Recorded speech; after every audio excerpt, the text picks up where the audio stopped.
हर हर महादेव। आज है बृहस्पतिवार, तो चलिए मैं आज आपको बताती हूँ बृहस्पतिवार की पूजन विधि और क्या करना चाहिए क्या नहीं करना चाहिए, किन चीज़ों का प्रयोग हमें पूजा में करना है, क्या लेना है, क्या खाना है। चलिए, बृहस्पतिवार के दिन जो भी नर नारी व्रत रखे उसको चाहिए कि वह दिन और रात में एक बार भोजन करे, क्योंकि इस दिन बृहस्पतिवार भगवान का पूजन होता है। भोजन में पीले चने की दाल आदि का प्रयोग होना चाहिए। नमक नहीं खाना चाहिए। पूजन में पीले फूलों और पीले चंदन का प्रयोग करना चाहिए। पूजन के बाद प्रेम पूर्वक गुरु महाराज की कथा सुननी चाहिए। इस व्रत को करने से मनोवांछित फल की प्राप्ति होती है और बृहस्पति महाराज अति प्रसन्न होते हैं। धन, पुत्र, विद्या तथा इच्छा फलों की प्राप्ति होती है, इच्छित फलों की प्राप्ति होती है और परिवार को सुख शांति मिलती है। इसलिए इस व्रत को सर्वश्रेष्ठ और अति फलदायी कहा गया है। स्त्री पुरुष के लिए, दोनों के लिए है ये व्रत। इस व्रत में केले के वृक्ष का पूजन करना चाहिए। कथा व पूजन सत्य, मन, क्रम, वचन से शुद्ध होकर जो इच्छा हो बृहस्पति देव के सामने अपनी प्रार्थना करें और मांगे। बृहस्पति देव आपकी सारी इच्छाओं को अवश्य पूरा करते हैं, ऐसा विश्वास रखना चाहिए। तो ये हो गई हमारी पूजन विधि। चलिए अब कथा प्रारंभ करते हैं। प्राचीन काल की बात है। एक समय भारतवर्ष में एक राजा राज्य करता था, जिसके पास अन्य धन और सोने चांदी की कोई कमी नहीं थी। राजा बड़ा ही प्रतापी व दान देने वाला था। वह प्रतिदिन विष्णु भगवान के मंदिर में जाया करता था और ब्रह्मा विष्णु भगवान की पूजा किया करता था तथा ब्राह्मणों का आदर करता था और मन, क्रम, वचन से शुद्ध रहता था। उसका राज दरबार धर्म द्वार के नाम पर सब दिनहीन नर नारियों के लिए खुला हुआ था। वह सबकी इच्छाओं को पूर्ण करता था। राजा किसी बात की चिंता नहीं करता था। राजा की यह बात रानी को एक भी नहीं सुहाती थी। किसी भिक्षार्थी को कभी कुछ नहीं देती थी। दिन रात घर के कामों में व्यस्त रहती थी। व्रत भी नहीं करती थी और राजा को भी व्रत के लिए मना किया करती थी। एक दिन की बात है, बृहस्पति के दिन जिस समय राजा वन की ओर शिकार खेलने के लिए गए हुए थे, घर पर रानी और दासी घर के काम काज में लगी हुई थी। उसी समय बृहस्पति महाराज एक विप्र का रूप धारण करके राजा के द्वार पर आए और भिक्षा की याचना करने लगे। रानी को दान आदि की बात नहीं सुहाती थी, इसलिए वह क्रोधित होकर बोली, हे विप्र देवता, मैं दान से परेशान हूँ, इसलिए कोई ऐसा उपाय बताओ जिससे संपूर्ण धन का लोप हो जाए और मुझे शांति हो। विप्र ने रानी की बात सुनकर आश्चर्य में पड़ गए और सोचते हुए बोले कि आज तक मुझे कोई भी स्त्री ऐसी नहीं दिखी जिसको धन आदि की तनिक भी इच्छा ना हो और वह धन से घृणा करती हो। इसलिए विप्र ने रानी से कहा, हे रानी, तुम बहुत ही विचित्र स्त्री हो। मैंने आज तक कोई ऐसी स्त्री नहीं देखी जो धन और पुत्र की चाह ना रखती हो, पापनी भी कुछ चाहती है। अगर तुम्हारे पास धन आदि है तो उसे पुण्य कार्य में लगाओ, भूखों को भोजन कराओ, गर्मी में प्याऊ चलवाओ, विप्रों को धन दो, कुआं, तालाब, सड़कें, मंदिर आदि का निर्माण कराओ। प्रत्येक गुरुवार के दिन बृहस्पति देव की पूजा व्रत करो, कथा सुनो, जिससे स्वर्ग की प्राप्ति हो, अति सुंदर सुख मिलेगा और कुल का नाम उज्जवल होगा। रानी इन बातों को सुनकर बड़ी क्रोधित हुई और बोली, हे विप्र देवता, ये सब कार्य मेरे पति करते थे, पर मुझे ये सब अच्छा नहीं लगता था, इसलिए आप इस तरह के सुझावों को मुझे समझाने में समय व्यर्थ ना करें और अपने घर जाएं। ये उपाय बतावें जिससे कुछ ऐसा उपाय बताएं जिससे कि संपूर्ण धन नष्ट हो जाए। तो विप्र देवता अधिक चिंतित हुए और रानी चाहती थी कि उसके पास से सारा धन चला जाए। विप्र ने कहा, हे रानी, जब स्वयं ही यही चाहती हो तो ऐसा ही उपाय बताता हूँ। तुम बृहस्पतिवार के दिन लीपना पोतना, केसों को धोना, स्नान कर राजा से कहना कि हजामत बनवाएं और भोजन में मांस, मदिरा, प्याज आदि सारी सामग्री बना और धोबी को कपड़े धुलने के लिए देना। ऐसे वचन सुनकर रानी अत्यंत प्रसन्न हुई। प्रथम गुरुवार के दिन ही विप्र के आदेशों पर चलना शुरू कर दिया। गुरुवार के दिन जल्दी सोकर उठी, झाड़ू लगाई, तत्पश्चात लिपवाया पुतवाया, केसों को धोने के बाद स्नान किया, भोजन बनाने के बाद चूल्हे के पीछे रखा। राजा ने हजामत बनवाई। वह सब बृहस्पतिवार के दिन ऐसा ही करती रही। 4 गुरुवार बीतने ही वाले थे कि सारे धन का लोप हो गया। धन के अभाव से राजा रानी चिंतित हुए, क्योंकि उनके पास खाने के लिए एक दाना भी नहीं था। तरसने लगे। बीमारियों ने आकर घेर लिया। गरीबी में आटा गीला होने से राजा ने आत्महत्या करने की सोची। यह सब रानी के कारण हुआ था, इसलिए रानी लज्जित थी। राजा को ऐसा करने से रोका और समझाया कि राजा के लिए यह सब बात नहीं सुहाती। मनुष्य को दुख सुख दोनों का भोग करना पड़ता है। रानी के विचार सुन राजा प्रसन्न हुआ और रानी के सम्मुख बाहर जाने का प्रस्ताव रखा। उसने कहा, मैं यहाँ कोई कार्य नहीं कर सकता हूँ, देश चोरी परदेश भीख बराबर है, इसलिए तुम्हारी क्या राय है। रानी ने ऐसा करने की अनुमति दे दी और राजा परदेश चला गया। वह वन में लकड़ी काट कर शहर में बेचने लगा। उस पर अनेकों मुसीबतें पड़ने लगीं और वह सत्यवान के समान जीवन व्यतीत करने लगा। राजा के घर रानी दासियों की तरह पीड़ित रहने लगी।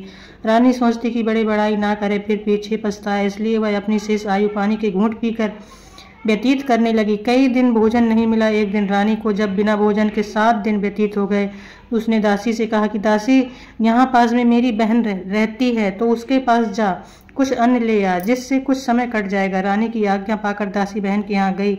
उस समय वह बृहस्पतिवार की कथा में लीन थी। दासी ने रानी की बात को उसके सम्मुख कई बार दोहराया, पर उसने कोई भी उत्तर नहीं दिया। बृहस्पति भगवान की कथा में इतनी लीन थी कि उसे दासी की आवाज़ ही नहीं सुनाई दी। क्रोधित महल की ओर दासी लौट आई। पहुंचने पर बोली कि तुम्हारी बहन तो बहुत ही अमीर है, वह छोटों की ओर जरा भी ध्यान नहीं करती।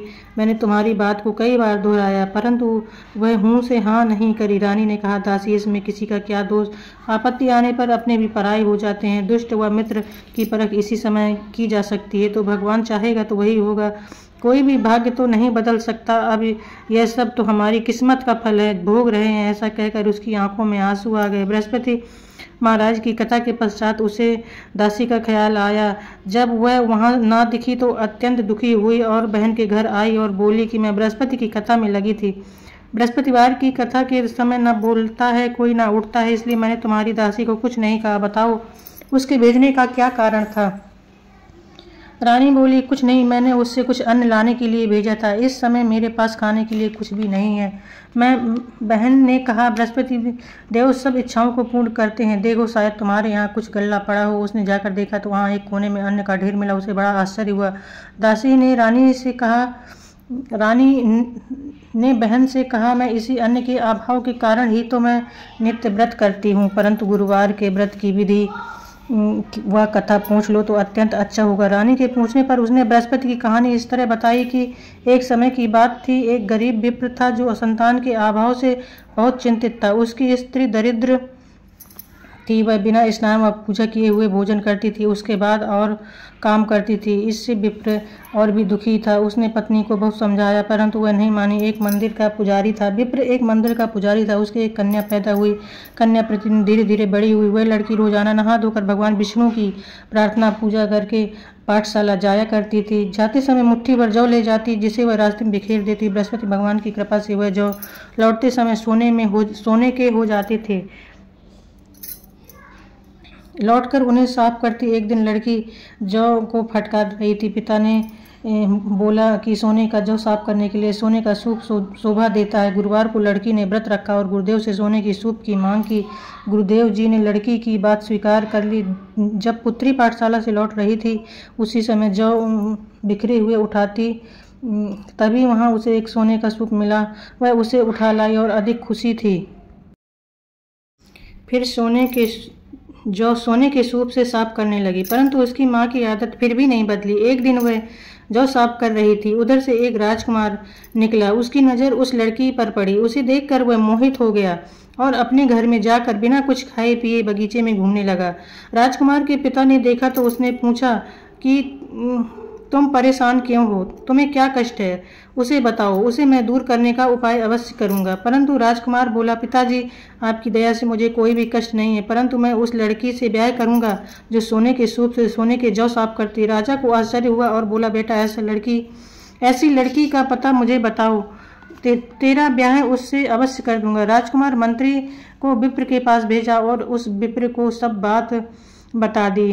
वह अपनी लड़की की शादी राजकुमार के साथ करने को तैयार हो गया। कुछ समय बाद लड़की की शादी का समय निकट आया तो विप्र को धन की अत्यंत चिंता हुई। उसने कहा जिससे कि वह अपनी लड़की की शादी राजकुमार के साथ धूमधाम से कर सके।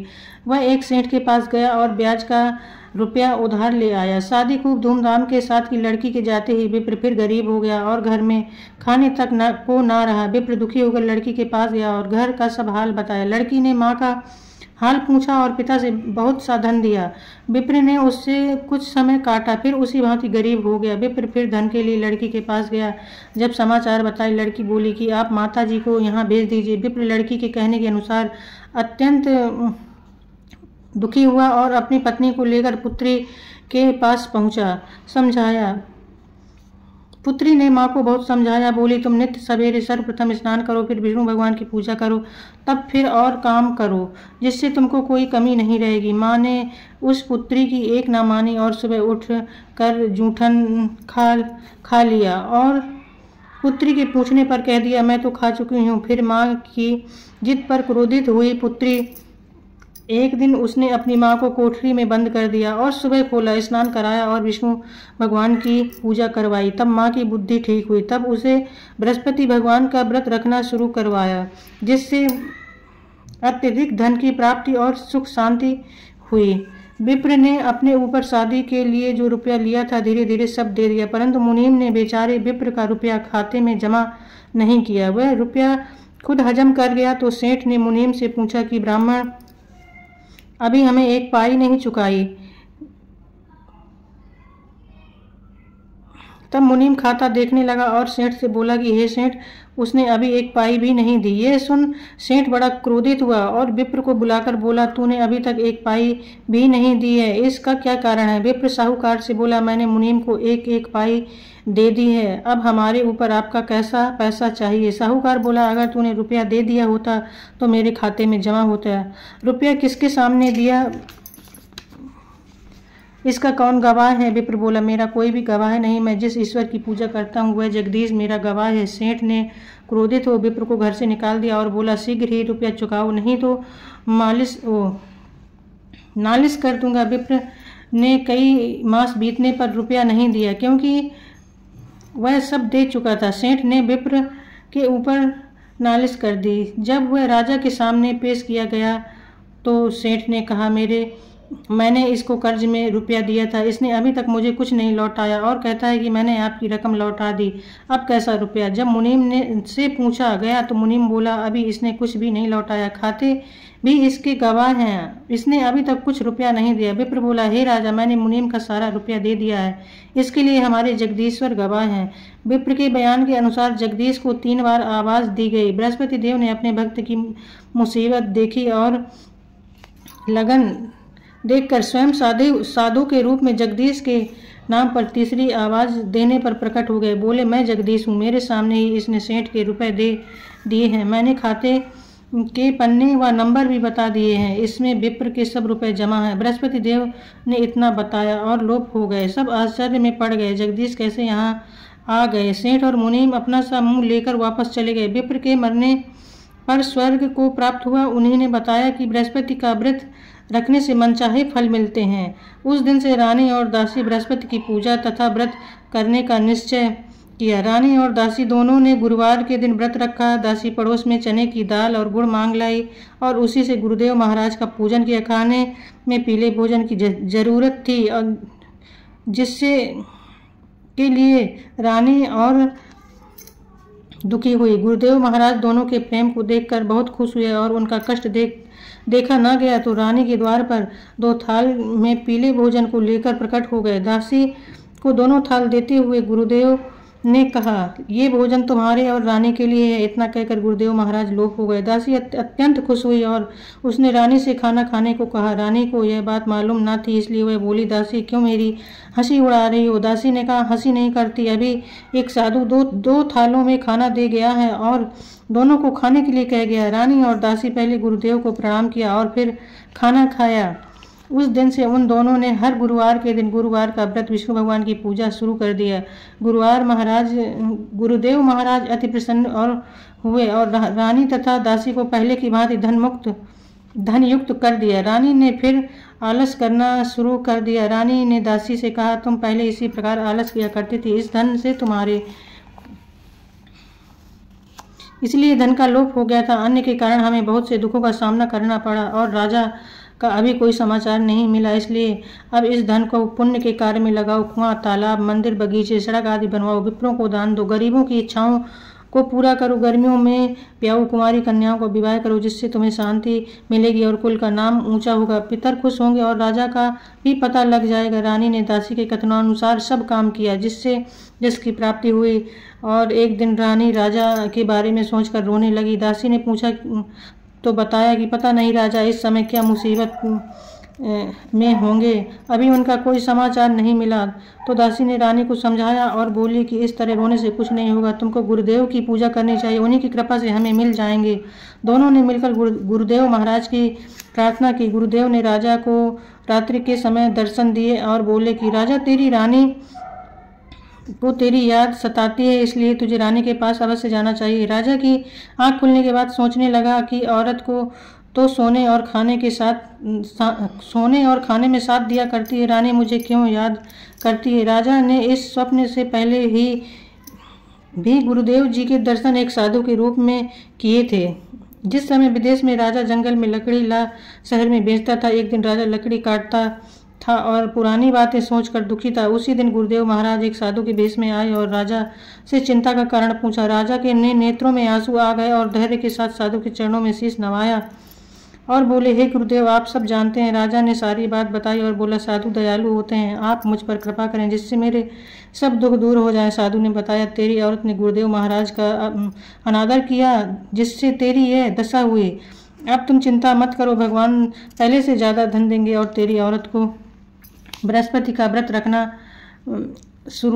तेरी औरत ने बृहस्पति का व्रत रखना शुरू कर दिया है। अब तुम्हें भी चाहिए कि तुम खुद व्रत रहो, गुरुदेव महाराज की पूजा विधि से करो, जिससे कि भगवान तेरी सब इच्छाओं को पूरा करेंगे। अब तुम चिंता ना करो। राजा ने साधु को खुश देखकर बोला कि मेरे पास इतना धन भी नहीं है जो कि मैं रानी के समाचार जान सकूं। साधु ने राजा को बृहस्पति देव की कहानी सुनाई और लोप हो गए। राजा को गुरुदेव के दिन दूना धन मिला। उसने विष्णु भगवान की पूजा की कथा सुनी, परंतु कथा कहना भूल गया। एक दिन उस नगर के राजा ने विशाल यज्ञ किया। नगर में यह सब सूचना दे दी कि कोई व्यक्ति अपने घर में चूल्हा ना जलाए। तभी लोग राजा की आज्ञानुसार आज्ञा का पालन करते हुए उसके यहाँ खाने के लिए पहुँचने लगे, परंतु उस बेचारे लकड़हारे को वहाँ पहुँचने में देर हो गई, इसलिए राजा उसे भोजन करा रहा था। रानी की निगाह उस स्थान पर पड़ी जहाँ उसने अपने जेवर रखे हुए थे। वहाँ पर कुछ भी नहीं दिखने पर रानी आश्चर्य में पड़ गई और लकड़हारे को चोर समझकर उसे जेल में बंद कर दिया। जेल खाने में लकड़हारे ने सोचा कि मैंने कौन सा पाप किया जिसके कारण नित्य नई मुसीबतें आती हैं। तब उसी साधु की बात याद आई जो जंगल में मिला था। उसकी मुसीबत देखकर गुरुदेव जी ने फिर साधु के भेष में प्रकट हुए और कहा कि अरे मूर्ख, तूने गुरुदेव महाराज की कथा नहीं कही जिसके कारण तुझे यह कष्ट मिला है। चिंता न कर, उसकी बृहस्पति अब की बार बृहस्पति को इसी जगह पर कुछ धन मिलेगा, जिससे गुरुदेव का पूजन करना सब कष्ट दूर हो जाएंगे। साधु ये कहकर लोप हो गए। राजा को गुरुदेव के दिन उसी जगह पर धन मिला। उसने कथा आदि किया तो गुरुदेव महाराज खुश हुए और उस देश के राजा के स्वप्न में कहा कि हे राजन, जिस आदमी को जेल में बंद कर दिया है वह चोर नहीं है। रानी के जेवर उसी जगह रखे हैं, इसलिए उसे छोड़ दो, नहीं तो तेरा नाश हो जाएगा। राजा ने सुबह होती ही रानी के जेवरों को उसी जगह पर पाया। लकड़हारे के पास जाकर क्षमा मांगी और उसे राजा की पोशाक में करके उसे उसके देश को गुरुदेव की आज्ञा अनुसार वापस भिजवाया। राजा अपने देश में पहुंचा तो आश्चर्य हुआ कि क्योंकि अपने देश को वहाँ पहले से अधिक तालाब, बाग बगीचे, धर्मशालाएं, मंदिर, कुएं आदि थे। राजा के पूछने पर पता चला कि यह सब रानी और दासी के हैं। तब राजा को आश्चर्य हुआ और क्रोध आया। रानी को जब राजा का समाचार मिला तो वह द्वार पर आई और पति से मिलकर बहुत खुश हुई। राजा ने क्रोध में आकर अपनी तलवार निकाली और पूछा, यह धन कहाँ से आया? तब रानी बोली, यह धन गुरुदेव के व्रत से प्राप्त हुआ है। राजा का क्रोध शांत हुआ और उसी दिन से 3 बार गुरुवार की कथा और पूजन करना शुरू कर दिया। नित्य व्रत करते हुए राजा के पास हर समय चने की दाल रहती थी। राजा एक दिन अपनी बहन के घर जा रहा था। रास्ते में एक मुर्दा मिला जिसे वह कुछ लोग शमशान लिए जा रहे थे। राजा ने उसको रोका और बोला, आप मेरे गुरुदेव महाराज की कथा सुन लीजिए। वे सोचने लगे कि यह बड़ा मूर्ख है, हमारा तो आदमी मर गया है, इसे शरारत सूझी है, परंतु कुछ लोग सुनने के लिए राजी हो गए। राजा ने चने की दाल लेकर फिर कथा शुरू कर दी। तभी बीच में मुर्दा हिलने लगा और वह राम राम कहकर खड़ा हो गया। तब राजा ने चने की दाल दी और व्रत व पूजा के लिए आदेश दिया। सब अपने घर चले गए। मार्ग में राजा को एक औरत मिली। उसके लड़के को सांप ने डस लिया था। वह रो रही थी। राजा उसे बृहस्पति की कथा सुनने को बोले। पहले तो वह राजी नहीं हुई, फिर राजी हो गई और कथा के अंत में पुत्र अच्छा हो गया। राजा ने औरत को चने की दाल दी और कहा कि व्रत करना। राजा बहन के घर चला। आगे एक किसान मिला जो खेत जोत रहा था। राजा ने उसे कथा सुनने को कहा। वहां वह बोला, जाओ तुम अपना काम करो, हम इस समय कुछ ना सुनेंगे जब तक खेत ना जोत लेंगे। राजा आगे बढ़ा तो उसका बैल चोट लगने से गिर गया और उसके सिर में दर्द हुआ। जब उसकी माँ खाना लेकर आई और पुत्र के हाल चाल इस तरह से देखे तो राजा के पास गई और बोली कि मैं कथा सुनूंगी। राजा ने उसे कथा सुनाई, जिससे किसान और बैल ठीक हो गए। राजा बुढ़िया से गुरुवार की कथा व्रत करने को कहा। राजा बहन के यहाँ पहुंचा तो बड़ा आदर सत्कार हुआ। सवेरे राजा सोकर उठा तो देखा सब लोग भोजन कर रहे हैं। बहन ने पूछा तो पता चला सब लोग पहले भोजन बाद में काम करते हैं। राजा बोला, यहाँ कोई ऐसा व्यक्ति है जो भोजन ना किया हो तो मैं ऐसे व्यक्ति को अपनी कथा सुनाऊंगा। बहन बोली, यहाँ कोई ऐसा व्यक्ति नहीं है, पड़ोस में देखती हूँ। पड़ोस में एक किसान का पुत्र था जो बीमारी से बहुत दिनों से खाना नहीं खाया था। राजा ने कहा, जाकर बृहस्पति की कथा उसी को सुना देता हूँ, जिससे उसके पुत्र की बुखार ठीक हो गई। और बाद में सब लोगों ने भोजन किया। राजा बहन से बोला, मैं घर वापस जाऊंगा, तुम भी तैयार हो जाओ। सास ने बहू को जाने को कहा परंतु पुत्र को नहीं। तब राजा बोला, जब पुत्र नहीं जाएगा तो बहन जाकर क्या करेगी। सास ने लड़के को जाने के लिए इसलिए मना किया क्योंकि राजा की कोई संतान नहीं थी। राजा दुखी हो अकेला लौटा। राजा ने रानी को हाल सुनाया। रानी ने कहा, मेरे कोई संतान नहीं जिससे मेरा वंश चले, इसलिए हमारा जीवन बेकार है।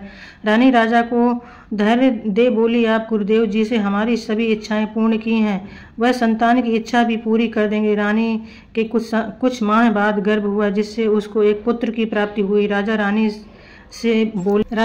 से बोले कि औरत बिना खाए रह सकती है पर बिना कहे नहीं रह सकती, परंतु जब मेरी बहन आए तो उससे तुम कुछ कहना नहीं।